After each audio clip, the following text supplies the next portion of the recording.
Esse painel ele será dividido em três fases, começando com o professor José Fernando Simão, que vai apresentar os aspectos doutrinários do que seria esse contrato de namoro, né?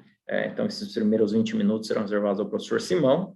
Na sequência, a professora Letícia Franco vai desenvolver os aspectos notariais e, finalmente, os 20 minutos finais serão reservados aos debates, e aí com a moderação do nosso querido Arthur Delguercio Neto. Então, imagino que nós teremos aqui temas bastante interessantes, né, sobre namoro qualificado, os relacionamentos sugar, né, algumas dessas novidades do mundo contemporâneo, e o que é o namoro qualificado, o que é união estável, né, como esse contrato tem força para afastar ou não a aplicação da lei imperativa, né, que é o 1723, que reconhece a união estável como entidade familiar. Então, eu passo aí a palavra para o professor Simão. Muito obrigado, professor. Fique à vontade aí para dar a sua aula. Bom, meu caro Giovanni, muito obrigado pelas gentis palavras com as quais me apresentou. Eu digo sempre que o bom da gente envelhecer, não tanto, mas já envelheci bastante, é ter alunos excelentes em posição de destaque, como é o caso do meu caro Giovanni, liderando as hostes na Bahia de bem-fazer, né? Porque eu acho que essa nossa live é uma live que me lembra a última carta que li agora, domingo passado, na missa de São Paulo, em que ele dizia que sem a caridade nós nada seríamos, e a caridade e o bem-fazer são coisas que, mais que deveres, deviam ser da nossa alma. Muito obrigado, Giovanni, pelo convite, e que a Bahia saia logo dessa situação triste e calamitosa que foi causada por essas enormes chuvas.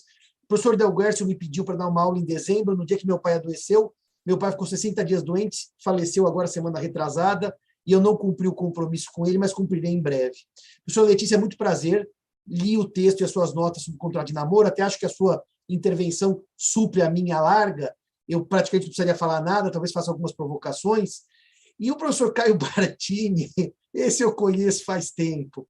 Inclusive, antes mesmo do casamento, era um homem que praticava relações sugar com contratos e com muita frequência. Então, ele, na parte sugar, fala ele, não eu, por experiência prática.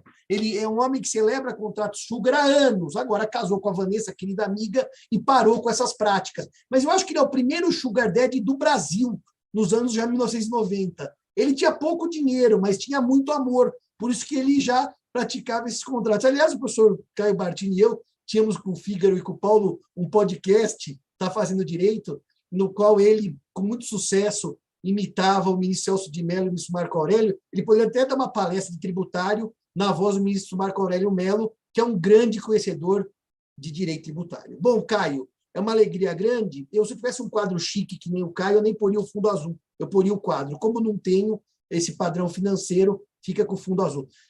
Olha, professora Letícia, negócio de namoro é coisa complicada, viu? Porque nos anos 90, namoro é complicado, o ser humano é complicado. As relações sugar, eu vou começar por elas, Caio. Você que é teoria e prática, são as menos complicadas, que são honestas. Principalmente porque contratualizadas. Eu já digo, eu quero dinheiro e eu digo, eu quero sexo. Eu quero dinheiro e eu quero jantar. Eu quero presente, eu quero sexo. Está tudo escrito. Então, uma beleza. Eu escrevi um pequeno artigo sobre isso, em homenagem ao professor Caio, que eu dizia, basicamente, as relações sugar são as mais sinceras e transparentes. E eu, Giovanni, sinceramente, não vejo nenhuma atentado aos bons costumes em contratualizar relações que eu não falo em sexo, eu falo em interesses comuns e convergentes. Você quer jantar e não tem dinheiro, eu tenho dinheiro e não tenho com quem jantar. Você quer uma boa bolsa e não tem dinheiro, eu tenho dinheiro e não tenho uma mulher bonita para desfilar no shopping. Ou um homem, viu? Porque relação sugar não é como todo mundo fala, sugar daddy. Tem sugar mommy e sugar daddy. E o sugar aqui pode ser heterossexual ou homoafetivo, para evitar essa conotação negativa às mulheres. Não. Qualquer pessoa pode ter uma relação sugar. Mas eu dizia isso para a Gisele ficou muito nervosa, até escreveu um contra-artigo para criticar o meu da transparência, mas eu vou tirar o sugar para deixar para o Caio, que depois ele vai explicar com mais calma. E eu queria falar dos anos 90, da escalada do afeto. Euclides de Oliveira escreveu nos anos 90 a escalada do afeto. que ele diz assim, basicamente, no passado era namoro, noivado e casamento. Eram 3 degraus na escalada do afeto. Bom, o degrau que surgiu antes foi o degrau do ficar. O ficar é um degrau do século XXI. No século XIX, quando você ficou com ela, ninguém nem entendia esse termo, né? Vejo essa de Queiroz. Lá ninguém ficava. As pessoas namoravam, noivavam e casavam. Quando não, noivavam e casavam sem namorar, porque era apresentação familiar e sequer havia o conteúdo de namoro que nós temos. Então veio o ficar. Daí eu, num artigo antigo, falei, tem o ficar qualificado e o ficar simplificado. Quando você vai numa piruada, que o Giovanni ia muito, uma festa etílica, gastronômica, sexual aqui do Largo São Francisco, ele perguntava para os amigos, quantas você beijou? Ou quantos você beijou? Isso é um ficar que não é qualificado, é o beijo, é o ósculo, é boca com boca e língua com língua. Esse é o ficar. Depois tem o ficar qualificado, que é o ficar que você já vai para a parte de intimidade sexual. Diria o profeta na Bíblia que você conheceu em sentido bíblico. Também é um ficar, porque não há compromisso. O ficar é a seara da irresponsabilidade. E por isso que ninguém contratualiza o ficar. Porque o ficar está no campo da ideia de vamos ficar com quantos ou com quantas for possível. Faz parte do crescimento e do desenvolvimento de muitas pessoas esse ficar descompromissado. O Giovanni ficou com muitas aqui no Largo São Francisco, que eu via ali nas arcadas. Bom, depois vem o namoro. O namoro já pressupõe um compromisso. O problema do namoro é que o namoro, de repente, foi judicializado. Por que judicializado? Para questão de indenização e dano moral. A responsabilidade civil por quebra do namoro. Eu não estou ainda, professor Giovanni, na contratualização. Eu estou ainda na ilicitude por quebra do namoro. Então, por exemplo, pessoas que namoravam e depois traíam o namorado ou namorada com outras. Tem uma amiga minha de Londrina que foi fazer o caminho de Santiago de Compostela. Eu disse para ela, não faça que você vai ter problema. Ela fez, não me ouviu. Saiu na capa da coluna social de Londrina, o namorado dela num ósculo lingual na festa da primavera com outro, e ela foi ridicularizada perante a cidade inteira. E ela caminhando. Quando ela voltou, o apóstolo deu de presente a capa da Folha de Londrina, em que o namorado beijava outra de maneira lúbrica. E daí ela perguntou, cabe dano moral porque meu namorado me traiu em público e eu fui objeto de chacota em Londrina todo? Será que o namoro tem um valor jurídico? Nós vamos chegar para falar do contrato daqui a pouco. O terceiro ponto era o noivado, né? Que começava com as famosas esponsais. Imagine quem hoje estuda o anel de noivado. A querida professora Helena Diniz, quando eu falava do dano em ricochete, o dano sobre o objeto que faz a pessoa sofrer, ele dizia a perda do anel de noivado.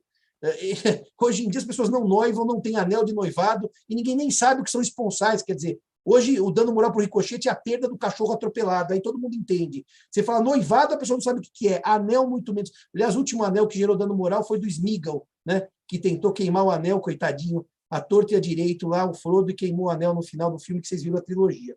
Então o noivado ficou numa categoria muito palaciana, muito vitoriana. As pessoas ainda noivam hoje quase que por inércia, né? Porque meu avô noivou, meu pai noivou. Mas, por exemplo, quebrar o noivado, também tem um problema grande, quebrar o noivado, dano moral por quebra das esponsais. Tá bom. Eu chego e digo assim, querida, nós estamos há 3 meses do nosso casamento já marcado, convite distribuído, presente chegando na minha casa. Quanto mais presente chega, mais ansioso eu fico e mais nervoso eu fico, falando, não era isso que eu queria. Quando chega aquele presente da tia-avó, que é aquela geladeira, eu falo, agora eu vou romper. Daí você liga para ela e fala, querida, estou rompendo o noivado. Dano moral pelo rompimento do noivado. É um ato lícito ou é um ato ilícito romper o noivado, né? E daí a doutrina se divide. Claro que é ilícito, porque você prometeu o casamento, tem que cumprir. Bom, então se o rompimento do noivado é um ato ilícito, devo eu casar com ela e divorciar na noite de núpcias para que não haja quebra do noivado, mas a quebra do casamento. Porque o divórcio é um ato lícito, aí todo mundo admite. Ninguém diz que eu sou obrigado a ficar casado. Então, daí o direito precisa construir uma teoria de que se a quebra das esponsais for uma quebra, vamos dizer assim, com boa-fé, antecipada, sem grandes constrangimentos, tudo bem. Largar dentro da igreja e não aparecer, daí daria dano moral. E daí nós vamos construindo categorias de quebra dos esponsais para ver se gera ou não gera dano moral. Esse rompimento, né? Tem um caso famoso de São Paulo, em que rompeu-se o noivado e a família do pai do noivo indenizou o pai da noiva em todas as despesas, vestido, festa, salão, vinho, e daí a noiva diz assim, e o meu sofrimento, quem indeniza? Ninguém, Deus, porque sofrer faz parte da vida, ele não te humilhou, não te expôs pessoa disse, não quero casar com você, e simplesmente assumiu perante os convidados, até ele ligou para os convidados, dizendo, olha, eu desisti do casamento e peço desculpas. E ela não ganhou dano moral. Há julgados que dão dano moral por quebra dos esponsais. Bom, daí chegou o casamento. E no meio do casamento, nós tínhamos o ato jurídico mais solene do direito civil, o Novo Testamento, que é aquele que eu passo lá pelo cartório de registro civil do Giovanni, vou lá, tenho que fazer os proclamas, assinar, dizer que eu não tenho impedimento matrimonial, e daí o juiz de paz, ou de casamento em algum estado, ou juiz de direito nos estados que não tem justiça de paz, declara a pessoa, eu vos declaro casados. Muito bem. Daí vem a união estável.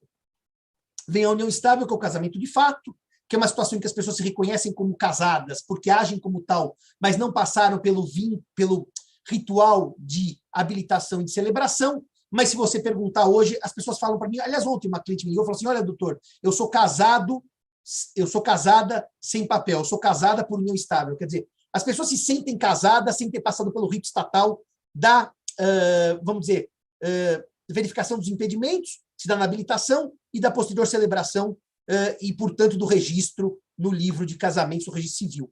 Mas a união estável foi tomando uma proporção tão grande que, de repente, a união estável virou um casamento forçado. Eu digo isso porque o Supremo Tribunal Federal, na Repercussão Geral 809, aquela que disse que o artigo 1790 do Código Civil é inconstitucional e aboliu qualquer distinção sucessória entre cônjuges e companheiros, aplicando a união estável em 1829. Se vocês lerem os fundamentos, eu já li várias vezes, praticamente o ministro Barroso, por quem eu nutria muito apreço como jurista e pouquíssimo apreço como ministro do STF, tenho, em regra, absoluta resistência às decisões dele. O ministro Barroso é um cara muito bacana para tomar um café e um vinho, mas detesto quando ele julga. Habemos ministro, como diriam os romanos, e daí ele vai dizer o seguinte, ele usa de 10 princípios constitucionais para dizer que só é possível distinção entre casamento e união estável na formação, porque o casamento passa pelo viés do Estado e a união estável é um fato. Na comprovação, porque o casamento tem certidão de casamento. E a união estável se prova pelas formas de prova admitidas em direito. E na dissolução, porque o casamento passa pelo divórcio e a união estável basta a separação de fato. E depois dessa decisão, praticamente o Brasil tem na união estável um casamento forçado, o que é algo que precisa ser muito debatido, porque retira uma parcela importante da liberdade sua e minha de não querer casar, estar casado contra a minha vontade, porque quis o Supremo e não porque quis o Código Civil, o que é uma questão filosófica controversa, mas eu não vou entrar aqui. E, de repente, então, as pessoas descobrindo que a união estável existe, não a partir da lei de 94, 8971, nem a partir da 9278/96, mas a partir do Código Civil, que deu uma repercussão maior à união estável, se preocupam e procuram o cartório dizendo assim, eu não quero união estável, eu quero namoro. E daí vem a pergunta técnica, para o contrato de namoro. O namoro pode ser objeto de um contrato? Bom, depende do que seja contrato. É engraçado, Giovanni, quando eu vou aqui no 29, na Agapito, com os meus clientes, fazer contrato de namoro, não chama contrato, eu chamo de declaração de namoro. Porque eu acho que namoro não é contratável, é declarável. Assim como eu posso declarar que eu sou um homem feliz. Assim como o Maluf declarou há alguns anos que quem achasse o dinheiro dele podia ter o dinheiro dele, é uma declaração. A declaração em cartório é a declaração. O contrato tem um conteúdo, no mínimo, se não patrimonial, porque eu também tenho sérias dúvidas sobre contrato com conteúdo meramente existencial, eu tenho dúvidas. Já li o Nalim, Paulo Nalim, naquela belíssima obra, professor, meu amigo querido, marido da Grace, minha amiga querida, que estão morando na belíssima Florianópolis, cidade que eu deveria morar também, porque eu amo aquela cidade, mas eu tenho sérias dúvidas se o contrato pode ter conteúdo meramente existencial. O professor Álvaro Vilaça dava como exemplo de conteúdo existencial, para falar de contrato, o caso do casal que, na hora de se divorciar, eles não queriam que o judiciário se metesse em guarda de filho e nada. E faziam um contrato entre eles. E daí nós vamos assim, imagine, professor, isso não pode, porque o MP não aprovou. Eu falei, bom, isso não pode na sua cabeça, porque se eles pegarem aquele contrato e cumprirem e nunca for ao judiciário, não vai ter MP, não vai ter juiz que vai se meter num contrato que produziu efeitos e cuidou daqueles filhos sem judicialização da questão. Então não pode, porque você acha que não pode. Mas pessoas maiores e capazes podem cuidar da guarda dos seus filhos, podem cuidar do interesse dos seus filhos sem passar pelo judiciário. Essa judicialização da família é algo bem típico de país de terceiro mundo, né? Países mais desenvolvidos não passam por essa judicialização da família. Então, pode ter um contrato de namoro, eu prefiro chamar de declaração de namoro. Alguns alunos dizem assim, não, professor, pode ter contrato, porque eu posso ter, por exemplo, divisão de despesa de quem janta. Tá bom, você pode dar um conteúdo patrimonial. Quando jantarmos, a gente divide meio a meio. Se for até 1.000, paga você. Se for depois de 5 mil, pago eu. Pode. Agora, são exemplos muito pouco práticos, porque os contratos de namoro dos interessados, no fundo, são declarações de que não estão em união estável. Nós sabemos bem para que serve o contrato de namoro. Assim, né, tirando aqueles contratos que o professor Caio celebrou no passado, mas ele namorou muitas moças também de se casar. Muitas, muitas. Ele casou muitas vezes, namorou muitas moças. Quantas moças ele namorou, ex-alunas, no passado? Agora ele é um cara casado e é sério. Isso é verdade. E eu gosto da Vanessa, viu? Apesar de que ele não me convida nem para jantar em Osasco, aqui na casa dele, que nem sei se ele está em Osasco, porque agora o professor Caio está na praia, eu tenho visto várias postagens dele, eu não sei onde ele está, mas um dia eu descubro. Talvez até seja a fuga dos amigos. Mas ele namorou muito. Ele chegava para as moças e ia dar uma aula em Prudente, por exemplo. Prudente. Falava, vamos ao cinema? Vamos. Ele ia no advogado contratualizar o namoro antes de ir ao cinema com a moça. O Giovanni aqui na Piruada, que beijou muitas, não precisa contratualizar, quero ficar. Daí uma que ele beijou 6, 7 vezes, falou, vamos namorar? Vamos. Vamos aqui no professor Simão assinar um contrato de namoro. Quem assina contrato de namoro no Brasil? Sabe como chama isso? Fuga da união estável. Fraude. Porque quem namora não assina contrato, e quem quer assina contrato é porque está em união estável, quer fugir da união estável. Ah, não, mas, professor Simão, e o Tribunal de São Paulo admitiu o contrato de namoro? Eu conheço o Tribunal de São Paulo, admitiu o contrato de namoro. Admitiu porque os embargadores acham que não sabem o que é namoro. Porque namorar por contrato é a destruição das relações afetivas pré-casamentárias. Poxa, eu preciso, para namorar, ter um contrato. Bom, talvez para a alegria dos notários. Daí vamos falar, então precisa de namoro aqui na live, dos notários. Então vai correr no cartório, daí dá 10% para o professor Simão, ou faz nosso curso que já está bem remunerado. Mas contrato de namoro. Quem teve aqui contrato de namoro? Ninguém teve contrato de namoro aqui de nós todos. Nem o Giovanni, nem o Caio, que namorou bastante, o professor Letícia, não sei, não vou falar, o professor Arthur também não. Ninguém tem contrato de namoro, mas daí agora criar uma figura para enriquecer um grupo de juristas que vende contrato de namoro.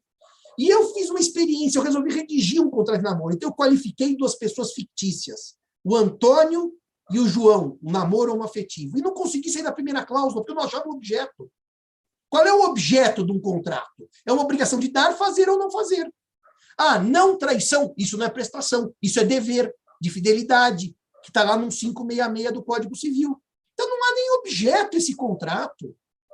Então, eu chego na Agapito com o cliente, troca. Ao invés de contratante, já vira declarante, já tem a minuta. Ela pôs lá, minuta, namoro Simão. Já está lá, no meu nome. Não que eu namore por contrato, mas meus clientes. Agora tive uma lá essa semana, inclusive, minuta Simão namoro. Eu levo vários namorados. Agora venho aqui. Então, vamos falar o seguinte. É uma união estável. A união estável é um ato-fato? Paulo Lobo diz que sim, eu concordo. Na teoria pontiana, na escada pontiana, a união estável é um ato-fato. Ela não precisa que eu queira, basta que eu haja como se quisesse. A união estável é aquela coisa que você olha de fora e você vê um casamento. Só que não passou por eu vos declaro casados, não passou pela habilitação, não passou pelo Giovanni, não passou no livro. Mas você está lá, vivendo. Daí você chega no shopping e pergunta, né? Oh, meu amigo, o brasileiro adora perguntar sobre a vida alheia. É o povo que mais gosta de dar palpite na vida dos outros.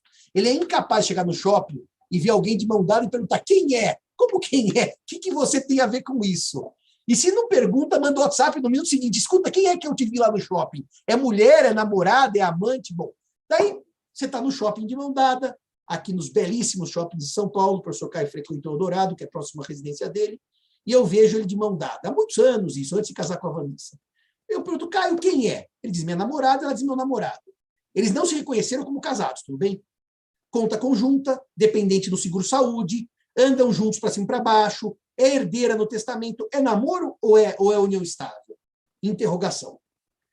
Daí depois, os dois estão andando juntos, segundo exemplo, e eu pergunto, quem é? O professor Giovanni diz assim, é minha esposa. E ela diz, é meu marido. Eu falo, mas casaram? Porque o brasileiro ainda quer mais se intrometer. Não, querido, não casamos. É o casamento de fato, é união estável, você ensina. Isso é 23, 24, 25 e 26 do Código Civil. Ah, tá bom. Então nós temos 2 extremos. Os que se dizem namorados e os que se dizem marido e mulher sem papel. E daí um dia me liga Zeno Veloso um dia e fala, Simão, tudo bem contigo? Aliás, a frase não era nem essa, né? Era assim, tudo bem, excelência? Estão vendo o Zeno aí e eu em Coimbra? Está aparecendo aí, Giovanni, o Zeno e eu em Coimbra? O dia que o Zeno foi convidado, me pediu para dar uma palestra ao lado dele. Eu quase chorei de emoção. Tudo bem, excelência? Tudo bem, Zeno? Tudo tranquilo. É o seguinte, Simão, Você sabe que eu estou com uma questão aqui grave, aí de um caso rumoroso, de uma modelo e um empresário. Falei, sei. Que eu tenho que dar um parecer para falar se é ou não é união estável. Eu sei, Zé. E me diz uma coisa, o que você acha da tese do namoro qualificado? Então, agora nós estamos saindo do namoro, união estável e casamento, para uma categoria intermediária. Tá bom, Zé, no namoro qualificado. Simão, namoro qualificado. Né?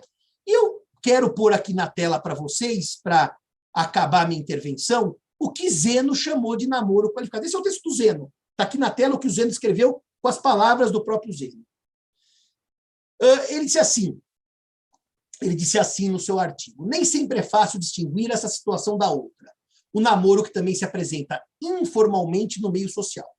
Numa feição moderna, aberta, liberal, especialmente entre pessoas adultas e maduras. E daí ele vai dizer assim: parece, mas não é, pois falta um elemento imprescindível da entidade familiar, que é o elemento interior, anímico e subjetivo. Ainda que o relacionamento seja prolongado, consolidado, e por isso tem sido chamado de namoro qualificado. Os namorados, por mais profundo que seja o envolvimento deles, não desejam e não querem constituir família. Vamos parar por aqui. Eles são chamados denorex, segundo Zeno. Parece, mas não é. Eles moram juntos, eles se tratam como marido e mulher, eles se comportam socialmente como marido e mulher, têm conta conjunta, algo que nem existe mais, dormem no mesmo quarto, viajam juntos, estão na tristeza e na doença, na saúde e na alegria, mas eles se dizem: nós não somos casados, nós não temos união estável, nós somos namorados. E aí Zeno cria o namoro qualificado. O parecer tem aqui no início do artigo o nome do casal, portanto eu posso ler, não estou quebrando. Aliás, em 2019, quando eu escrevi esse artigo, eu dei com o Zeno exatamente 18 palestras. E todas elas diziam assim para mim: Simão, eu não vou dizer quem é. Eu falei: mas Zeno, você publicou no artigo, pode dizer. Depois de 2 minutos ele dizia: é o caso da Luísa Brunet, pronto, não vou falar, mas vou falar. Ele começou o artigo dizendo: advogados da Luísa Brunet e o Lísio Parisotto. Está aqui no artigo dele, tá na internet, não é nada que o Zeno me mandou em off. Então eu pergunto, se as partes dizem que não é união estável, então eu vou ao cartório do Giovanni falar: eu quero declarar, doutor, que não é união estável. Eu não vou declarar que é namoro. Eu vou fazer uma declaração negativa. Eu e João, ou eu e José, ou eu e Maria, não vivemos de união estável. Isso afastaria a união estável, porque a tese de Zeno é que as partes não querem a união estável, elas querem o namoro qualificado. Bom, se Zeno tem razão, a partir da categoria pontiana, então nós não temos na união estável um ato-fato, nós temos um negócio jurídico. E que se as partes dizem: não quero comprar e não quero vender, não há compra e venda. Não quero doar e não quero receber, não há doação. Não quero permutar e não quero permutar, não há permuta. Porque realmente não há contrato e nem negócio jurídico sem a vontade das partes. Então as partes poderiam, se comportando como companheiros, com os requisitos completos no 723, união pública, contínua e duradoura, com o intuito de constituir família, porque o intuito não é o manifestado, é o que aparece aos olhos do mundo. Eles têm esse intuito, eles se comportam como família, mas eles dizem: não somos família, temos um namoro qualificado. E citam Zeno, eles teriam um namoro qualificado ou uma união estável? Ou seja, no fundo, o que o Zeno propõe, assim, o Giovanni sabe o que eu vou dizer, eu sinto uma falta do Zeno incrível. O Zeno era como um pai para mim, eu falava com o Zeno todo dia. O Zeno me adotou como filho pela generosidade dele. E assim, para minha sorte, em 2019, antes da pandemia, eu dei 18 palestras com ele. Eu andei o Paraná, por exemplo, 7 cidades, eu e Zeno todo dia junto, né? Quando o Zeno vinha para São Paulo, ele dormia em casa, e ele falava para os meus alunos: olha, ontem o Simão me pôs para dormir. Eu falei: Zeno, explique isso melhor, que te pôs para dormir, parece que nós dormimos junto. Eu só deixei ele no quarto de hóspedes da minha casa. E quando o Zeno criou essa tese do namoro qualificado, eu falei: Zeno, você vai criar uma confusão, Zeno. Para que isso, Zeno? União estável é a união pública, contínua e duradoura, que pode ser igual ao namoro, que pode ser público, contínuo e duradouro, com elemento anímico. Intenção de construir família. A intenção é a declarada ou a intenção é externada? É externada. É a reputatio e tractatio. Como a sociedade nos vê e como nós nos tratamos. Não como nós nos declaramos. Porque senão, senhores e senhoras, seria muito fácil fugir da união estável. Basta declarar: eu não tenho namoro. E pior, Giovanni, e se a declaração for de um só e não dos dois? Como um disse: eu não tenho namoro, vamos seguir Zeno. Vamos seguir dizendo. Um quer dizer, eu tenho união estável, e diz. E outro diz, não, eu tenho namoro. Como negócio jurídico, que o é, a partir da leitura dizendo Veloso, eu precisaria dos dois dizendo sim. Bastaria um dizer não para eu não ter a união estável. Eu teria namoro. Será que é isso que o legislador construiu com a proteção da união estável de 1723? Eu tenho sérias dúvidas sobre isso. Então, eu deixo aqui para a professora Letícia, que estudou o tema muito mais que eu, 2 ou 3 notas apenas. Primeiro, é possível um contrato de namoro ou que é possível uma declaração de namoro? O que é contrato para o direito privado? 2, a união estável é um ato-fato jurídico, como eu aprendi com Paulo Lobo, e repito em verso e prosa, que não passa pelo plano da validade, só da existência e da eficácia, que o ato-fato tem esse mecanismo mágico de pular o segundo degrau da escada pontiana, ou a união estável é efetivamente um negócio jurídico que precisa da concordância das partes? E terceiro e último ponto, se eu disser que a união estável não é união estável e é namoro, prevalece o que eu digo ou prevalece o que eu faço? Será que nós vamos voltar no velho adágio? Faço o que eu falo, faço o que eu faço, mas não faço o que eu falo, mas não faço o que eu faço? Ou seja, o discurso prevalece sobre a prática? São essas 3 questões simples, de pouca complexidade, que eu deixo, talvez para o doutor Arthur também dar um palpite, porque eu não sei se o doutor Arthur tem união estável, casamento ou sugar daddy, eu não sei nada da vida dele, não posso dar palpite. Mas sobre sugar daddy, o Caio pula o tributário, que ele dará uma aula muito mais interessante aos nossos ouvintes, que falar de TCMD, TBI, TR, IPC, essas coisas menos importantes que são os tributos no Brasil. De acordo com o ministro Marco Aurélio, não sou eu que estou dizendo, ele sempre disse, Simão, o que importa são as relações afetivas, principalmente com a ministra Ellen. Ele vai dizer isso depois em detalhes na palestra dele, cujo tema certamente será mais interessante que a nossa. Obrigado, Giovanni, e vamos ouvir agora a verdadeira palestra, que é da professora Letícia. O meu foi só aquele cantor de boate que não tem título, que canta, para agora vermos o show principal dos Rolling Stones.